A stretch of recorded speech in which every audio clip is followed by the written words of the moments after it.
دوستو آج کی اس ویڈیو میں ہم گفتگو کریں گے جنات کے بارے میں۔ جنات کہاں رہتے ہیں، کون سے ایسے مقامات ہیں جہاں جنات رہنا پسند کرتے ہیں،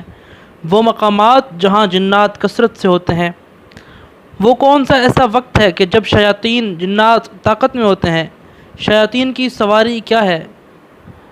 یہ سب احادیث نبویہ کی روشنی میں جاننے کے لیے جڑے رہیے اس ویڈیو کے ساتھ۔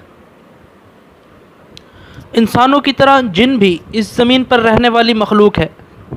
لیکن وہ عام طور پر اندھیری جگہوں، بوسیدہ اور غیر آباد مکانوں، بے آب و گیا میدانوں، لق و دک صحراؤں، بیابان جنگلوں، پہاڑوں، وادیوں، قبرستانوں، ویران مساجد، کنویں، سمندروں، کھیتوں، گھاس پھوس کے گوداموں، بلوں اور سوراخوں، مکان کی چھتوں اور دراڑوں، درختوں، غاروں، خندقوں، گھاٹیوں، اونٹوں کے باڑوں اور نجاست کے مقامات مثلاً حمامات وغیرہ میں رہنا پسند کرتے ہیں۔ امام ابن تیمیہ رحمۃ اللہ علیہ فرماتے ہیں، ان جگہوں میں سے بیشتر مقامات جنات کے ٹھکانے اور جگہ ہیں، لیکن اس کے ساتھ ساتھ بعض جن ان دکانوں اور ان مکانوں میں بھی بستے ہیں جن میں انسان مقیم تو ہوں لیکن اللہ کا نام لینے، اللہ کا ذکر، تلاوت قرآن کریم، نماز اور دعاؤں سے غافل ہوں۔ غروب آفتاب کے ساتھ اندھیرا ہوتے ہی شیاطین بکثرت پھیل جاتے ہیں۔ اس دوران میں آپ اپنے بچوں کو گھروں سے باہر نکلنے سے روک کر رکھیں۔ نبی کریم صلی اللہ علیہ وسلم کا فرمان عالی شان ہے، رات کی جب ابتدا ہو، آپ نے فرمایا جب شام ہو تو اپنے بچوں کو روک لو اور گھر سے باہر نہ نکلنے دو، کیونکہ اس وقت شیاطین پھیل جاتے ہیں۔ پھر جب رات کی ایک گھڑی گزر جائے تو انہیں چھوڑ دو اور دروازے بند کر لو، اور اس وقت اللہ کا نام لو، کیونکہ شیطان بند دروازے کو نہیں کھولتا۔ بعض احادیث میں مروی ہے کہ شیاطین دھوپ اور چھاؤں کے درمیان بیٹھنا پسند کرتے ہیں۔ سیدنا ابو عیاض رضی اللہ تعالی عنہ بیان فرماتے ہیں کہ نبی کریم صلی اللہ علیہ وسلم نے ایسی جگہوں پر بیٹھنے سے منع فرمایا ہے جہاں انسان کے جسم کے کچھ حصے پر دھوپ اور کچھ پر سایہ ہو، اور فرمایا کہ یہ شیطان کے بیٹھنے کی جگہ ہے۔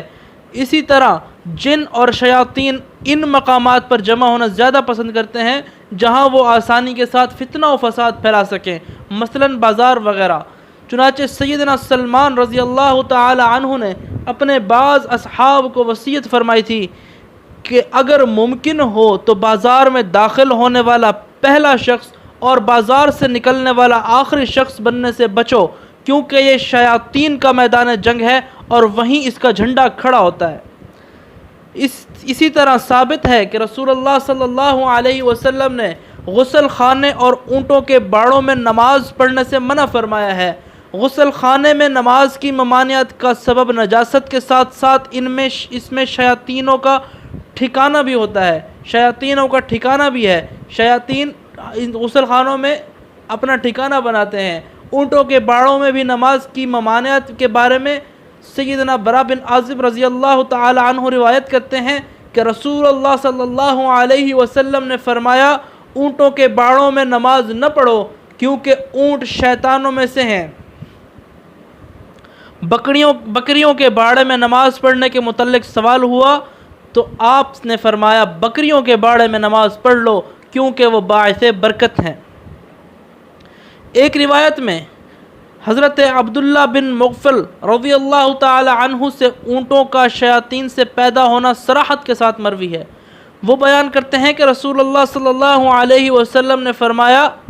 بکریوں کے باڑوں میں نماز پڑھو لیکن اونٹوں کے باڑوں میں نماز نہ پڑھو کیونکہ انہیں شیطانوں سے پیدا کیا گیا ہے۔ ایک روایت میں رسول اللہ صلی اللہ علیہ وسلم کے یہ الفاظ بیان ہوئے ہیں،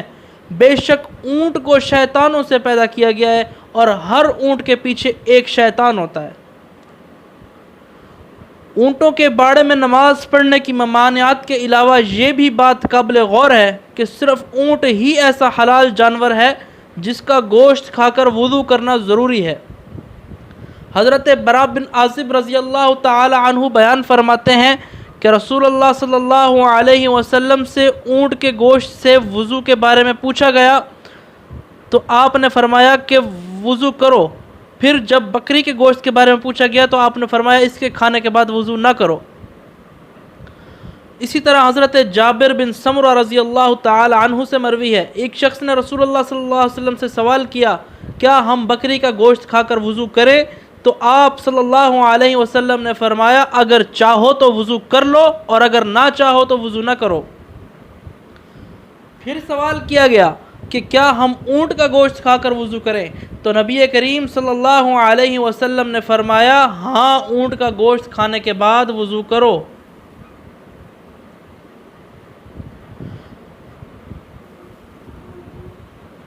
بعض احادیث میں ہے کہ ابلیس اپنا تخت پانی پر اور بعض روایات کے مطابق سمندر پر سجاتا ہے، جہاں سے وہ اپنی فوج کے کارندوں کو لوگوں کو فتنہ و فساد میں مبتلا کرنے کے لیے روانہ کرتا ہے۔ چنانچہ سیدنا جابر رضی اللہ تعالی عنہ بیان کرتے ہیں کہ میں نے رسول اللہ صلی اللہ علیہ وسلم کو فرماتے ہوئے سنا، بے شک ابلیس اپنا تخت پانی پر بچھاتا ہے، پھر اپنی فوج کو روانہ کرتا ہے، پھر ان میں سے ایک فوجی واپس آ کر کہتا ہے میں نے ایسا اور ویسا کیا، تو ابلیس کہتا ہے تو نے کچھ بھی نہیں کیا، پھر ان میں سے دوسرا فوجی آ کر کہتا ہے میں نے اس وقت تک نہیں چھوڑا اس شخص کو جب تک اس کے اور اس کے بیوی کے درمیان جدائی نہ ڈال دی۔ ابلیس اسے اپنے قریب کر کے کہتا ہے تو ہے کام کا آدمی جس نے بڑا کارنامہ سر انجام دیا۔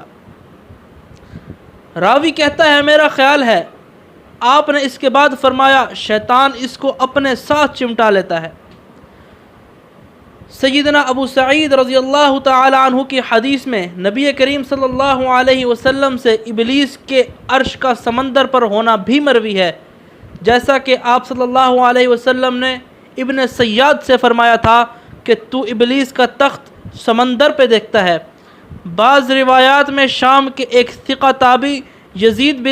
بن جابر رضی اللہ رحمۃ اللہ علیہ سے منقول ہے، وہ فرماتے ہیں بعض مسلمانوں کے گھروں کی چھتوں میں مسلمان جن بسے ہوئے ہیں، جب گھر والے اپنے دوپہر کا کھانا لگاتے ہیں تو وہ بھی نیچے اترتے ہیں، ان کے ساتھ دوپہر کا کھانا کھاتے ہیں، اور اسی طرح جب رات کا کھانا لگایا جاتا ہے تو بھی اترتے ہیں اور ان کے ساتھ رات کا کھانا کھاتے ہیں۔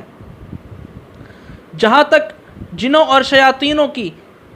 سواریوں کا تعلق ہے تو اس کے بارے میں قرآن کریم میں ارشاد باری تعالی ہے ان میں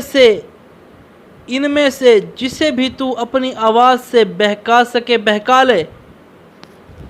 اور ان پر اپنے پیادے اور گھوڑے چڑھا لے۔